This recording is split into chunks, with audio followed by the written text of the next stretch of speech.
அதிசயா எனக்கு ரொம்ப தெரிஞ்சவருக்காகப்பா. இடம் விலை ஆல் ஓகே. அதிசயா, அதிசயம் நடக்கும் நிச்சயமா. திருப்பதி ஏழுமலையான் கோயிலுக்கு 2,04,00,000 ரூபாய் மதிப்புள்ள தங்கச்சங்கு மற்றும் தங்கச் சக்கரத்தை சென்னையைச் சேர்ந்த சுதர்சன் என்டர்பிரைசஸ் நிறுவனத்தினர் நன்கொடையாக வழங்கினர். அந்நிறுவனத்தின் பிரதிநிதிகள் ஏழுமலையானை தரிசனம் செய்த பின் தேவஸ்தான கூடுதல் ஈவோ வெங்கையா சௌத்ரியிடம் வழங்கினர்.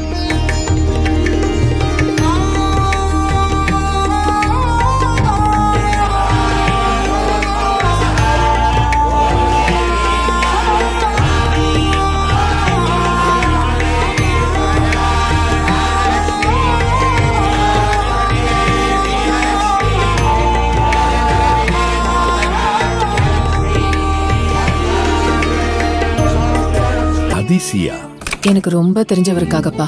இடம் விலை ஆல் ஓகே. அதிசயா, அதிசயம் நடக்கும் நிச்சயமா. பிளே ஸ்டோர் மற்றும் ஆப் ஸ்டோரில் இருந்து பாலிமர் செயலியை QR கோடு மூலம் பதிவிறக்கம் செய்யுங்கள். செய்திகளை உடனுக்குடன் பெறுங்கள்.